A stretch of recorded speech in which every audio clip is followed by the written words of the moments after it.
listeners, and welcome back to the channel. I'm Matthew, the man with a hat who reads, and this is the Sci-Fi movie Booktube tag, an original tag created by yours truly. I've never created a tag before, but I was recently searching for some sci-fi themed Booktube tags I could do for Sci-Fi September. I got some good feedback for a couple of them, one of which I'm going to still try to squeeze in here by the end of the month. But I was also told, just make your own. And so I made my own. So essentially I have 7 prompts here. 8 if you count the tag some friends people prompt at the end. But anyway, I essentially used a Booktube quote. No, not a Booktube quote. Yeah.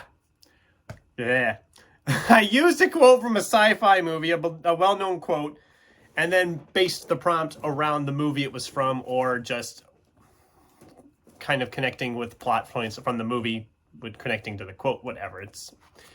You'll understand in a minute. But my only ruling on this, and that's for everybody, is that if you do this prompt, this tag, and you use the prompts, you can't take a book from that prompt. Like you can't, the one prompt is connected to Star Wars, so you can't use a Star Wars book as the answer to the prompt. But anyway, let's quit goofing around and let's dive on into this tag. So prompt number 1, Welcome to Earth from Independence Day. A novel about an alien invasion.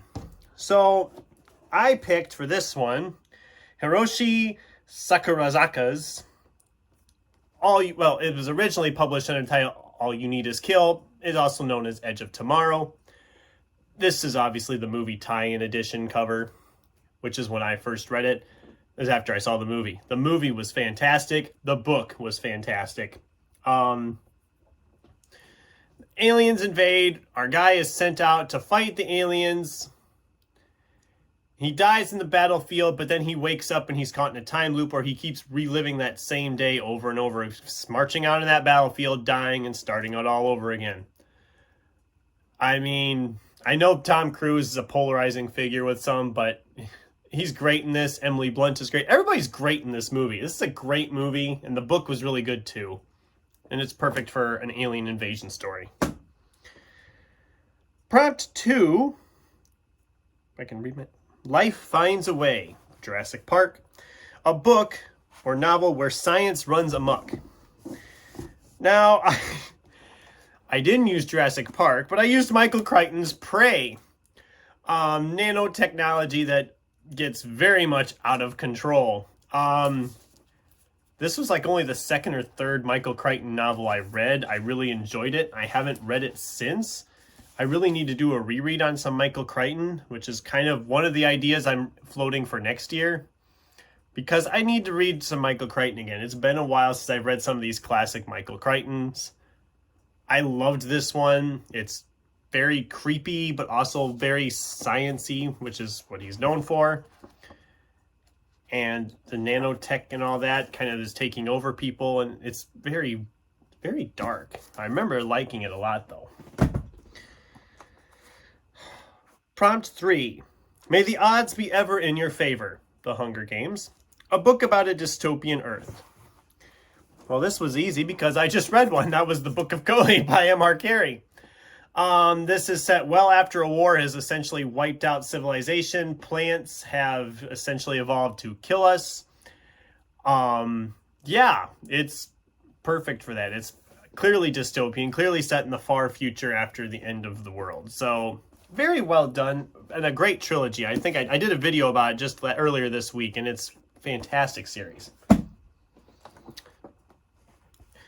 Prompt 4. These aren't the droids you're looking for. Star Wars.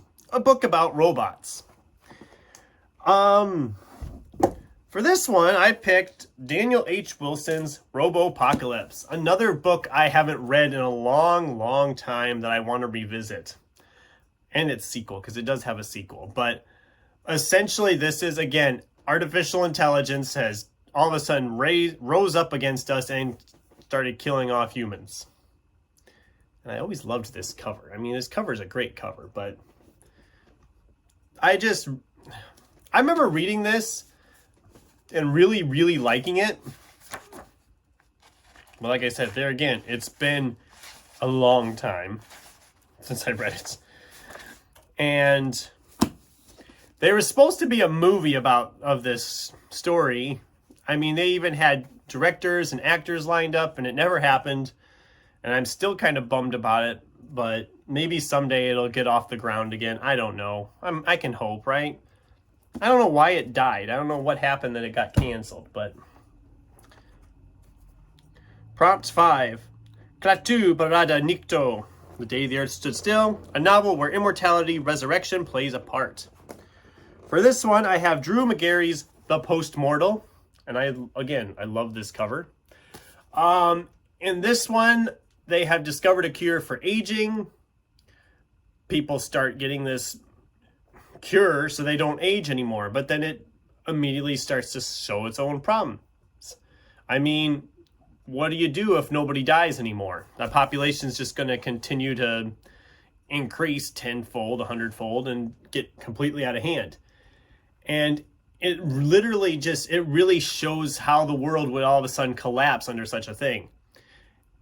And, I mean, you first start reading it thinking, oh, it's fine, whatever, it's a good thing. But then, of course, just like a lot of these really good sci-fi type novels, what starts out looking as a good thing evolves into something much, much darker. And it's really good. And again, it's been years since I read this.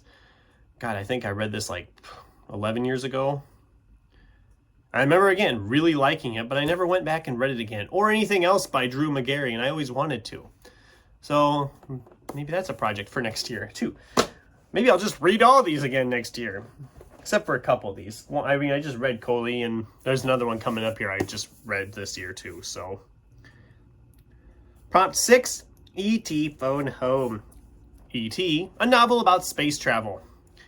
This was a hard one for me. I finally settled on Andy Weir's The Martian. And yes, this is the mass market movie tie-in edition. But The Martian is still my favorite Andy Weir novel.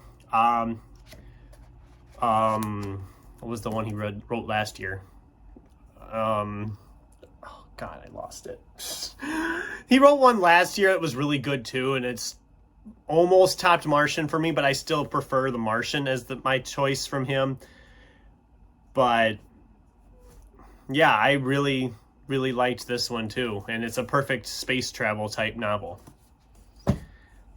Prompt 7. I'll Be Back. The Terminator. A novel with time travel. I couldn't find the one I was looking for. There was one I was going to use. And I looked all over and was ripping my stacks and my shelves apart trying to find it. And I can't find it. So even though it's not really sci-fi, I finally just picked up Toshikazu Kawaguchi's Pour the Coffee Gets Cold. Because it does technically have time travel as part of its narrative. I'm not going to go into what it's about. It's about because I've done plenty of talk about it already. But if I can mention this book again to somebody, by all means, I'm going to do it. Essentially, the coffee shop has a seat where if you sit down, you can travel through time. But whatever. I'm not going to go into all that again because I've talked about that book a lot. And then... finally, tag some friends. I mean, I'm in uncharted territory. I could tag anybody because nobody's done this tag yet. But I'm going to tag 3 people. I'm going to tag MJ at Reading This Life because she was the one that said, make your own tag. So I'm like, okay, here you go, MJ. By all means, feel free. I'm also going to tag Bookspin because he's a big sci-fi channel and I think he would enjoy doing this tag. He probably will have a lot better answers for these prompts than I did. A channel I just was coming across recently, a Frodo. I'm liking his channel, what I've watched so far on his channel. So I think he would probably enjoy doing this tag as well. And then I don't know if she'll do it, but I'm going to tag Ginger Bibliophile too, just because I like watching her channel. She has such a bubbly personality, and I think she would enjoy doing this tag. And if I didn't mention you, by all means, feel free to do the tag. I'd love for you guys to do it. So that's the video. What did you think? Was this tag a good idea? A bad idea? Do any of these books sound good to you? Let me know in the comments down below. Thanks for watching, and until next time, keep turning pages.